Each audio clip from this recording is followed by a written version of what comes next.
नमस्कार साथियों। EO RO के सिलेबस में जो योजनाएं वर्णित है उनमें से अभी एक और योजना बाकी थी जो हमारे डिस्कशन से भी छूट रही थी, वो है स्वच्छ भारत मिशन शहरी योजना। आइए आज इस पर भी चर्चा करते हैं, सीधे बात करते हैं। स्वच्छ भारत मिशन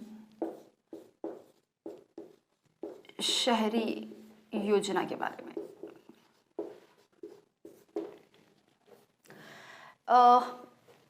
इस योजना की शुरुआत 15 अगस्त 2014 को हुई, यानी योजना का जो शुभारंभ था वो 15 अगस्त 2014 को हुआ और एक कदम स्वच्छता की ओर, इस टैगलाइन के साथ में। इसकी टैगलाइन आपको याद रख लेनी चाहिए, एक कदम स्वच्छता की ओर।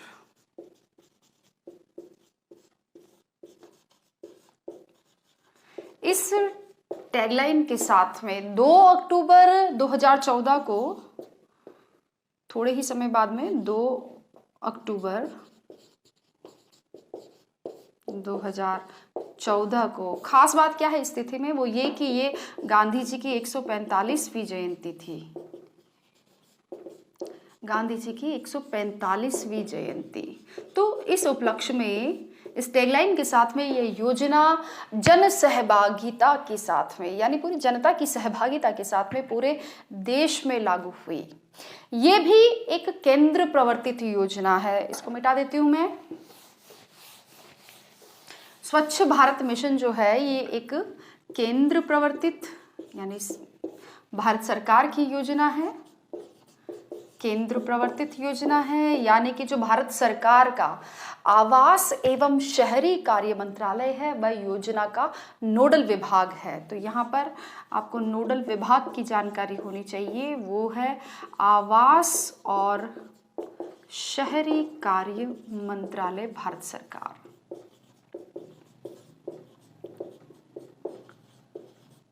बात करते हैं इस योजना के उद्देश्यों की।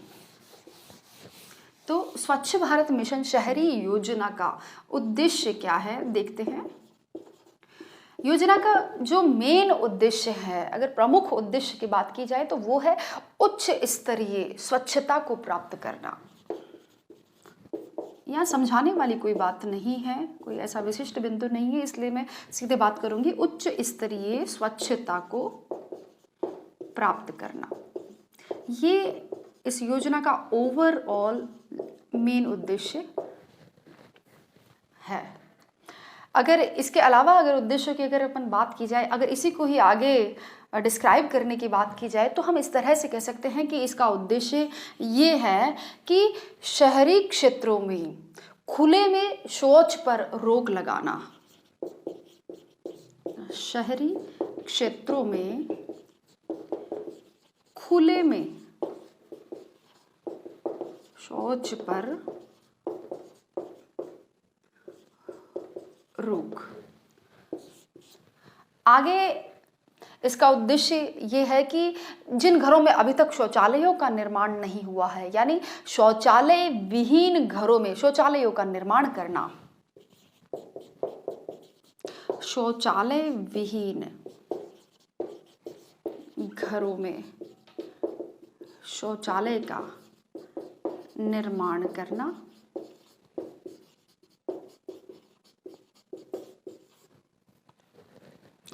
अगला जो उद्देश्य है वो ये है कि कच्ची बस्तियों में या फिर शहर की जो घनी आबादी वाले इलाके हैं, जहाँ पर स्थान की कमी है, जगह की कमी है, तो वहाँ पर इस समस्या का समाधान कैसे किया जाए, तो वहाँ पर सामुदायिक शौचालयों का निर्माण करना, ताकि लोग अपने वो जो जन सुविधाएं हैं उनका उपभोग कर सके।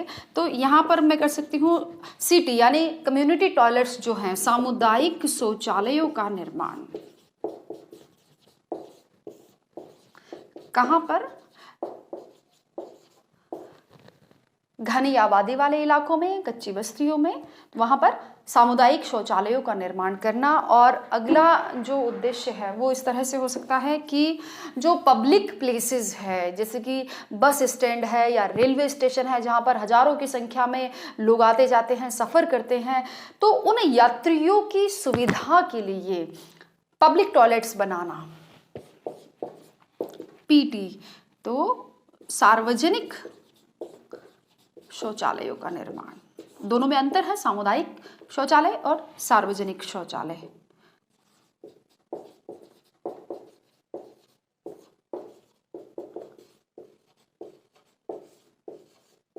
अगला ये उद्देश्य है कि घर घर से कचरा संग्रहित किया जाए। इसको मैं यहां लिख देती हूं, घर घर से कचरा संग्रहित करना। और अगला जो उद्देश्य है वो ये है कि SWM, सॉलिड वेस्ट मैनेजमेंट, यानी कि जो ठोस कचरा है उसका प्रबंधन करना, उसका निस्तारण किस प्रकार से किया जाए। तो ये कुछ इस स्वच्छ भारत मिशन जो शहरी योजना है उसके उद्देश्य हैं। एक बार फिर से देख लीजिए, शहरी क्षेत्रों में खुले में शौच पर रोक लगाना, शौचालय विहीन घरों में शौचालय का निर्माण करना, सामुदायिक शौचालयों का निर्माण करना और पब्लिक प्लेसेस पर भी पब्लिक टॉयलेट्स का निर्माण करना, घर घर से कचरा संग्रहण और सॉलिड वेस्ट मैनेजमेंट। अब बात करते हैं इस योजना के बजट की।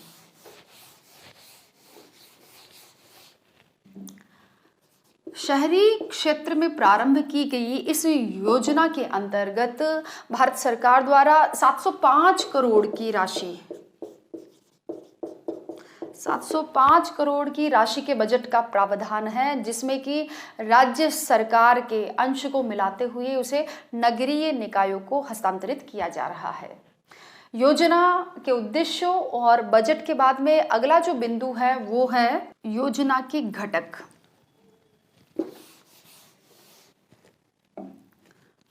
योजना का पहला घटक वही है जो अभी हमने उद्देश्य में देखा, घरेलू शौचालयों का निर्माण। इसको विस्तार से देख लेते हैं। घरेलू शौचालय, इस योजना के अंतर्गत राज्य में 4.30 लाख घरेलू शौचालयों के निर्माण का लक्ष्य रखा गया है। यानी इतने जो है 4.30 लाख घरेलू शौचालयों का निर्माण किया जाएगा और वहाँ पर प्रत्येक मकान में इस शौचालय के निर्माण के लिए, प्रत्येक मकान में शौचालय के निर्माण के लिए 12,000 रुपए की राशि अनुदान के रूप में दी जाएगी। इसे भी फर्दर 3 भागों में बांटा गया है। 12,000 किस तरह से दिए जाएंगे इसको आप देखिए। 4,000 रुपए की जो राशि है वो भारत सरकार द्वारा, केंद्र सरकार द्वारा, 4,000 रुपए की राशि राज्य सरकार यानी कि राजस्थान सरकार द्वारा, और 4,000 रुपए की राशि जो है वो संबंधित नगरीय निकाय द्वारा वहन की जाएगी। तो इस तरह से ये 12,000 रुपए की राशि अनुदान के रूप में दी जाएगी। ये था पहला घटक। बात करते हैं दूसरे घटक की।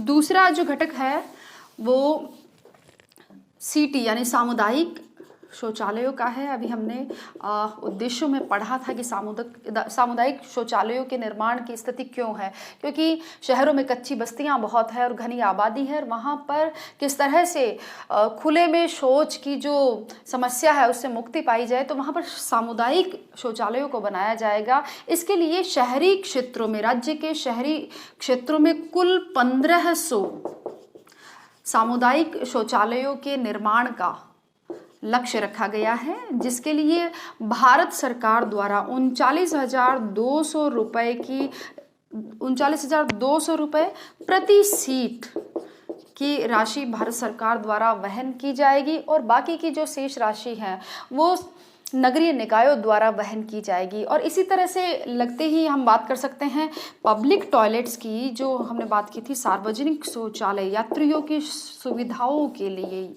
सार्वजनिक शौचालयों के निर्माण की, तो वहाँ पर भी सेम यही स्थिति है कि वहाँ पर भी अनुदान की राशि यही सेम होगी और वहाँ पर बाकी का जो व्यय है, बाकी का जो खर्च है वो संबंधित निकाय द्वारा वहन किया जाएगा। अगला जो घटक है वो है ठोस कचरा प्रबंधन, सॉलिड वेस्ट मैनेजमेंट, यानी ठोस कचरा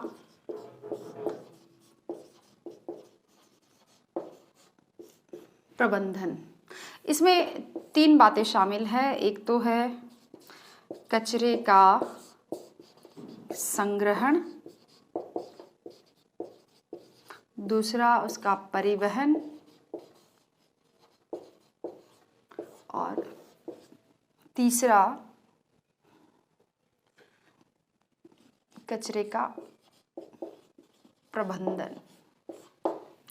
एक नियम बने हुए हैं, ठोस अपशिष्ट नियम, ठोस अपशिष्ट नियम 2016। इन नियमों की पालना स्वच्छ भारत मिशन शहरी जो योजना है उसके इस घटक के अंतर्गत, सॉलिड वेस्ट मैनेजमेंट के अंतर्गत ये बताया गया है कि इन जो नियम है, इन नियमों की पालना, वैज्ञानिक ढंग से इन नियमों की पालना की जाना अनिवार्य है। तो ये जो घटक है वो हमें बताता है कि ठोस कचरे का प्रबंधन किया जाए और उसका प्रसंस्करण करने की बात यहाँ पर आती है। प्रसंस्करण से तात्पर्य है रिसाइकलिंग से है, और इस दिशा में सरकार बहुत सी IEC एक्टिविटीज यानी कि दृश्य श्रव्य गतिविधियों के द्वारा भी जागरूकता फैला रही है। आप जब भी बाहर निकलते होंगे तो रोड पर आपने बहुत सारे बैनर, होर्डिंग्स और यूनिपोल देखे होंगे, या सरकार जो है वो टीवी के द्वारा, रेडियो और FM के द्वारा भी इस तरह के संदेश है, जागरूकता के कार्यक्रम है वो फैलाती है कि हमें कचरे का सुरक्षित ढंग से निस्तारण करना है, किस प्रकार से उसका प्रबंधन करना है कि हमारा पर्यावरण भी प्रदूषित ना हो और साथ ही में ही आम जन को भी असुविधा न हो। बात आई अभी प्रसंस्करण की, तो अगला जो घटक है वो यही है कचरे का प्रसंस्करण करना। प्रसंस्करण कैसे किया जाएगा? प्रसंस्करण, इसके लिए बहुत सारे जो प्रोसेसिंग प्लांट है, कचरे के लिए प्रोसेसिंग प्लांट्स राज्य सरकार में है जो कि प्रगतिरत है, प्रोग्रेस में है, जो कचरे से खाद और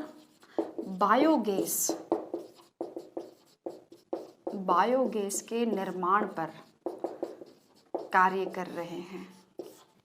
तो प्रसंस्करण कैसे किया जाएगा? कचरे से खाद बना दी, बायोगैस का निर्माण कर लिया जाए। इसके लिए बहुत सारे प्रोसेसिंग प्लांट्स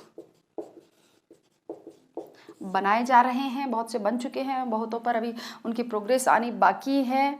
और इसी तरह से देखा जाए तो पार्क है, पार्कों में भी कंपोस्ट पिट बनाकर कंपोस्ट खाद बनाने का काम भी जारी है। तो अगला हम यहीं पर इसी में लिख सकते हैं कंपोस्ट खाद का निर्माण।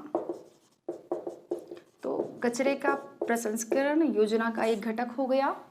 अगला जो घटक है वो है एक सामाजिक कुप्रथा का निवारण करना। अभी कुछ क्षेत्रों में यदि ये कुप्रथा जारी है, कुप्रथा है हाथ से मेला ढोने की प्रथा। तो इस प्रथा पर रोक लगाना इस योजना का ये घटक है। इसके लिए एक अधिनियम भी बना हुआ है। अधिनियम का नाम मैं लिख देती हूँ, हाथ से मेला ढोने वाले कार्मिकों का प्रतिषेध व पुनर्वास अधिनियम 2013। तो योजना के घटक के अंतर्गत इस अधिनियम की पालना करवाना इसका उद्देश्य है। इसके साथ ही अगले घटक की बात करें तो वो है बायोमेडिकल। अगला जो घटक है वो है बायोमेडिकल वेस्ट प्रबंधन या मैनेजमेंट, यानी जैव चिकित्सा अपशिष्ट, बायोमेडिकल वेस्ट का सुरक्षित और साइंटिफिक तरीके से प्रबंधन किया जाना बहुत ही जरूरी है। और इसके लिए राज्य सरकार द्वारा बहुत से जिलों में biomedical waste treatment facility centres स्थापित किए जा रहे हैं। तो ये था हमारा ये घटक। बात करते हैं अगले घटक की, तो वो है प्लास्टिक वेस्ट मैनेजमेंट और प्लास्टिक की थैलियों की रोकथाम करना। इसके तहत राज्य सरकार द्वारा प्लास्टिक की बिक्री और उसके उपयोग पर पाबंदी लगाई गई है। आप आए दिन अखबारों में ये खबर तो पढ़ते ही होंगे कि थैलियों की जब्ती की कार्यवाही, आज इतनी थैलियां पकड़ी गई, तो इस तरह की न्यूज़ भी हम देखते हैं। तो वो कार्यवाही इसी घटक के अंतर्गत की जा रही है, इसी उद्देश्य की प्राप्ति के लिए की जा रही है। इसके साथ ही आगे अगर और हम देखें तो वो कुछ और, ये तो मोटे मोटे घटक हो गए, कुछ और छोटे से किंतु महत्वपूर्ण बातें और हैं, जैसे कि यूज्ड वाटर है उसका मैनेजमेंट, यूज्ड वाटर मैनेजमेंट या प्रबंधन कह लीजिए, या इसके साथ ही नालियों का डाइवर्जन, ये भी इस योजना का उद्देश्य है। एक और महत्वपूर्ण बात है सेप्टिक टैंक खाली करने को लेकर, तो इसे भी योजना का घटक बनाया गया है, सेप्टिक टैंक खाली करना। और एक हम ले लेते हैं सीवरेज ट्रीटमेंट प्लांट, शहरों की बहुत बड़ी समस्या है, सीवरेज ट्रीटमेंट प्लांट स्थापित किए जा रहे हैं।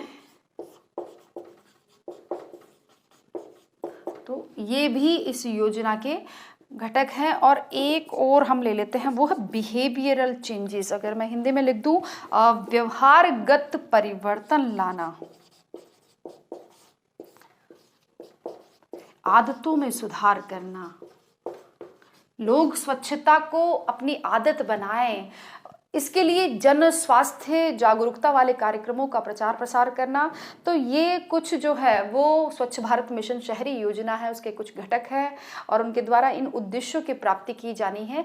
अब इसके साथ में ये तो आपको क्लियर हो गए होंगे, इसके साथ में कुछ 2-3 बातें हैं जो थोड़ी महत्वपूर्ण है, ध्यान में रहनी चाहिए। पहली बात तो ये है कि क्वालिटी काउंसिल ऑफ इंडिया द्वारा राज्य की 196 निकायों को ODF का, यानी कि ओपन डेफिकेशन फ्री का प्रमाण पत्र जारी किया जा चुका है कि 196 जो निकाय है वो खुले में शौच से मुक्त हैं। और इसके साथ ही अगर दूसरा महत्वपूर्ण बिंदु देखें, एक तो ये हो गया है, दूसरा है कि ठोस कचरा प्रबंधन के तहत VGF के द्वारा, यानी वायबिलिटी गैप फंडिंग के द्वारा कार्य किया जा रहा है। और एक जो तीसरा महत्वपूर्ण बिंदु है वो है SBM 2 का, भारत सरकार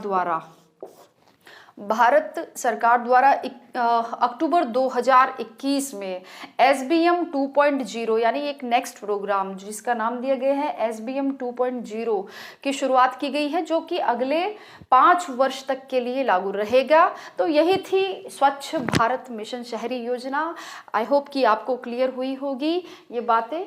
अंत में एक प्रश्न अपने दर्शकों के लिए कि ODF प्लस और ODF प्लस प्लस से क्या तात्पर्य है, मुझे कमेंट सेक्शन में बताना ना भूले। बेस्ट विशेस, धन्यवाद।